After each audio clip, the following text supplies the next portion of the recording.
So in this video, we're going to be removing the bumper cover and cleaning out around the radiators. There are two in this car, one underneath each headlight. There's a cooling fan in the back that draws air through these grills in the front. Every loose candy wrap or leaf, piece of pine straw is easily sucked in there, wedging itself into the radiators and not allowing cool air to pass through, thus not cooling the engine properly. When I first bought the car, I had about an hour and a half drive home in it. But coming through Atlanta, I sat for about 45 minutes in construction traffic. The car came very, very close to overheating. I was able to get over in the median, turn the car off, and sit there for about a half an hour or longer before it finally cooled down enough that I felt comfortable continuing my journey. So, because I don't have any idea of the service history of this car, the first thing I want to do is get in here and see what kind of mess I'm dealing with. Okay, so we're going to start by removing this side marker light. It just pops out. Already a bunch of stuff coming out. Then you want to turn the bulb clockwise. You pull it out of the lens, and we'll take and kind of push the bulb right there out of the way. There is a Phillips head screw right here.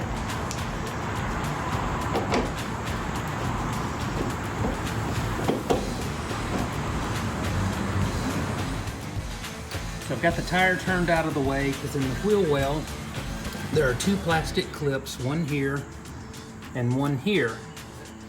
And then I'm sure there's a tool, but I don't have it. But I'm going to take a couple of flathead screwdrivers and wedge in here and try to pop the centers out. And that way then you can pull the actual clip out.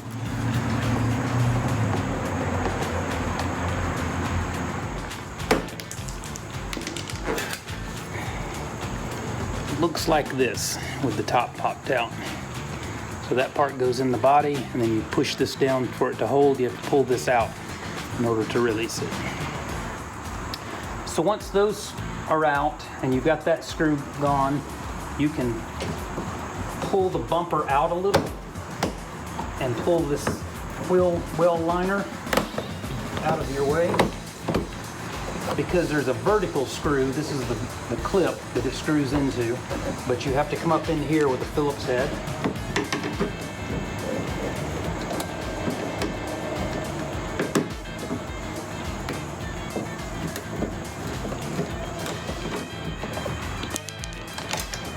There it went. Somewhere down in there. There. Voila. So a couple of screws located underneath. Yeah, there's one. And then back up here towards the front a little bit, there's another one recessed in here.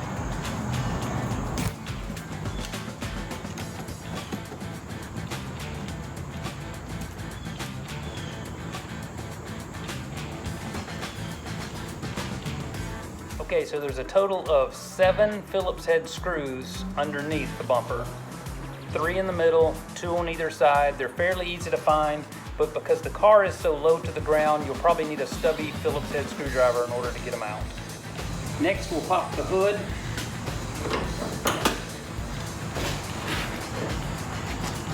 And remove this plastic cover, and we're going to find some screws under there as well. So with a flat blade screwdriver, we're going to go in and turn these screws a quarter turn so that the line is sideways, perpendicular to the way it is now. And then you want to your clips, because they're going to go flying when you pop this thing out. It should pull loose from the weather stripping. And then ease it over the, there we go. As you can see then, I have 2 more screws, and I think that's all.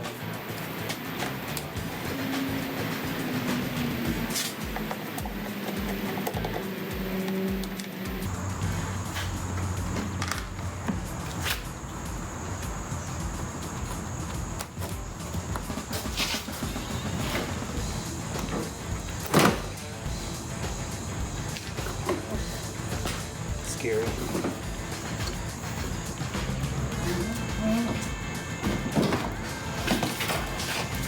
And there we go. Set this safely out of the way. I can already see a lot of debris up in these radiators. This, by the way, is your temperature sensor for the outside thermometer on your digital readout. You might want to be careful not to damage it. Also, I don't know if you can see it, a lot more debris up in there. I don't know when this was last done. So you've got a total of 5 T25 bits, 2 on this outside, 2 on the inside, and then 1 tucked under the headlight here.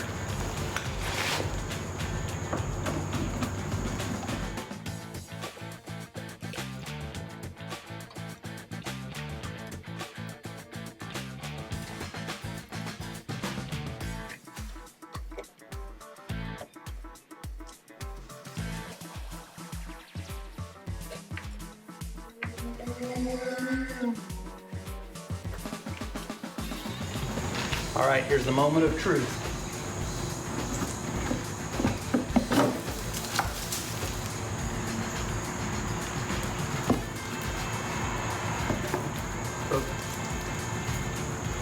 There's a wrapper from cigarettes, it looks like. Some styrofoam, lots of leads. Yeah. The radiators, though, I don't think there's no damage on them, but we really need to get them cleaned up. Oh, look, there's a bird's feather in there. And this is if I'm not mistaken, for the air conditioner, and the actual radiator is behind. So I'm probably going to loosen this up because I'm sure there's a lot of debris packed in behind here as well.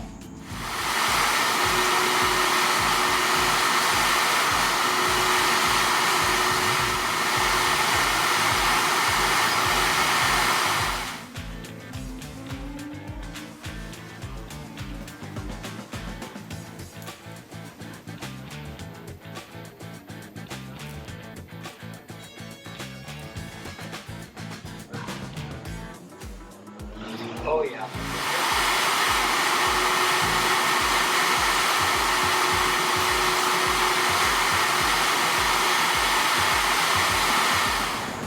So I'm going to take one of these soft bristled vacuum cleaner brush attachments and just try to brush over both these radiators.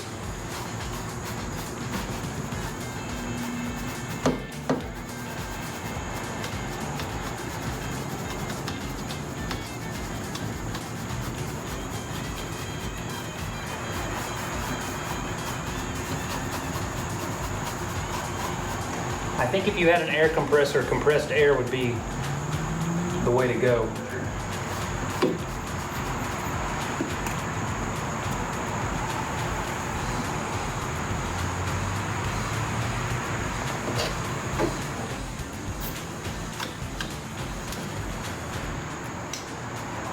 These leaves and things, as they sit there and break down, they become acidic, and that's a corrosive to these aluminum parts, and I can already see a little bit of corrosion here, so very good that I'm doing this.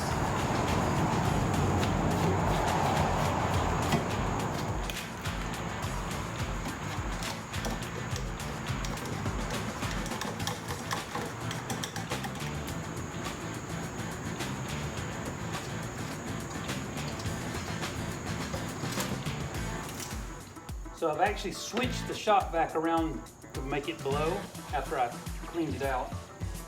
And now I'm going to go around and blow through these radiators as much, try to cover every square inch of it and try to blow the little debris out.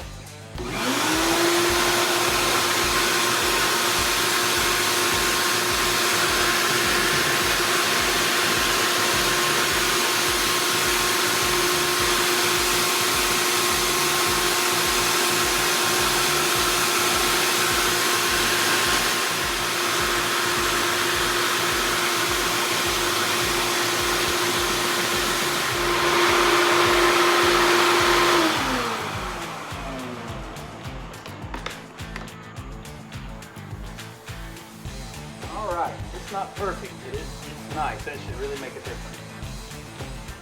So here's the passenger side. What's in between? Yeah, that is pretty bad. You can tell this car has been in Georgia. Lots of pine straw, oak leaves. I found some caps to some acorns. Fell out. Pretty gnarly. Okay, so while I've got this bumper cover off, I'm gonna pop these grills out and paint them. I'm not sure if they were supposed to be this gray color, but they don't match anything else on the car. They just look very old. So I'm gonna clean them up and paint them. And the way you pop them out is you have a clip here on the top side, one on this inside, and then two in these holes on the bottom. Nothing that I'm aware of that I found. I guess there is something right there, but it didn't seem to hold me back on the last one. That little circle is what holds your temperature sensor. So I'm going to push back on this red part and pull that up, not very far. Come up here and do the same thing. Push back. I'm gonna have to actually dig this one. Oh, there it went. Okay, and then down here, I'm gonna just give a little bit of pressure. And the same over here. And voila, it is out. Once again, these are very old plastic pieces, so do be very, very good. Okay, so I'm not real concerned about this part at all. It's just this part that you can see through the grill. If I feel that right there, there's a really rough, a rock has blown up or something, I've got some light sandpaper that I'm gonna go over that with. I am gonna be using a satin black paint and not a gloss black, because most everything on this car that is black, tires, trim, the roof, I think the little intake grills on the side behind the doors, they're probably the glossiest black thing on there. You know, your bumperettes on the back. And this is a very light, this is, I'm not even sure, this piece doesn't have it on there. Very, very light sandpaper. That feels pretty good. And once you've got them sanded, I'll do this one in a minute. I'm going to take some acetone and wipe them down to get any oils, to get the dust and stuff off, but the acetone will neutralize any oils that could keep the paint from sticking. Acetone evaporates very quickly, so put the cap back on when you're not using it, because it's really not good to be breathing it either. Yeah, every bit of it that you want paint on, wipe it down. Don't forget any part of it.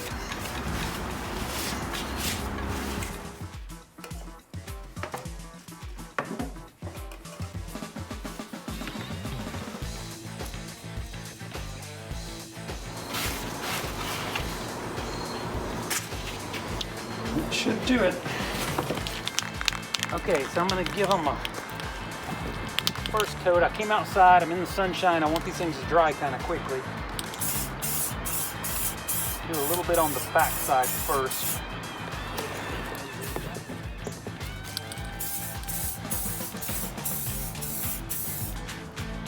You want to hold the can, 6 to 8 inches away. Long sweeping motions. Make sure your nozzle's not spitting or anything.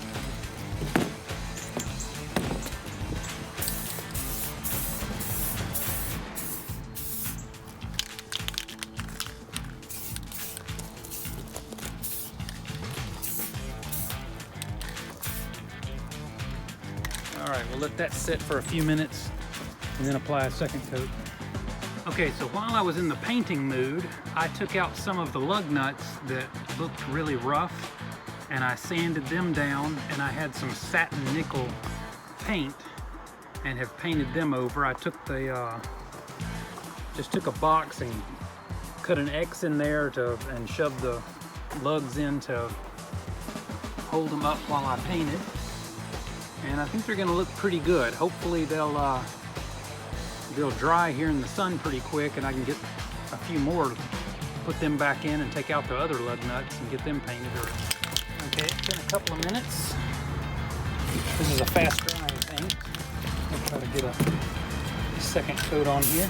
Once again, just very light, long sweeping motions.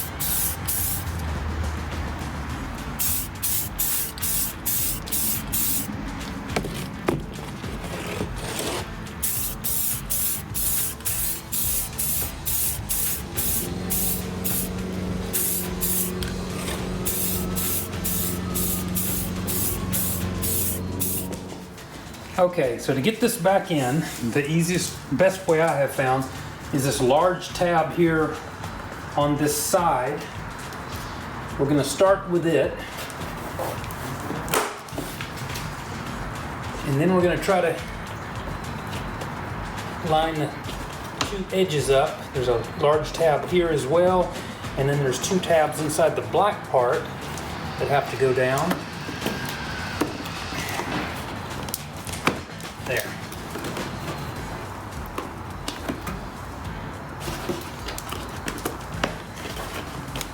And then a little bit up here had to pop into place, and it seems like it's all lined up.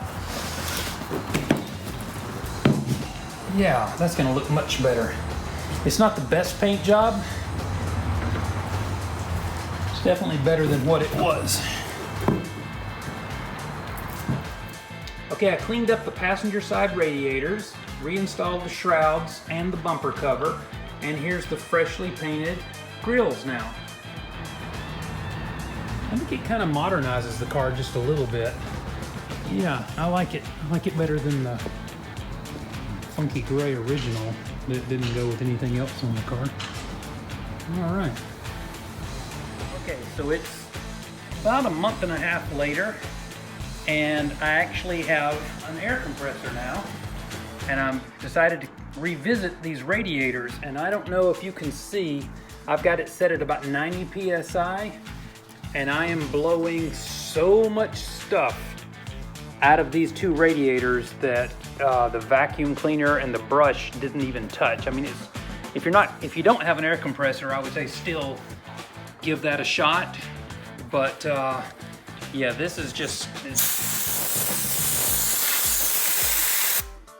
so much stuff is coming out, hitting me in the legs, and if I get in real close, I can see where the little pores are clogged, and then I go over it with the air gun. Yeah, definitely try to get an air compressor on this when you're cleaning these. It's been a few weeks now since I cleaned out around the radiators, and I've been very happy with the results. This is about where my engine temperature stays. It can get a little hotter, and at that point the radiator fans and the engine bay cooling fan will turn on. But even in heavy traffic, rarely would it go past that next little white hash mark. Whereas before I cleaned out the radiators, it was constantly past that white hash mark, and even getting to the point of almost overheating if I did get into traffic.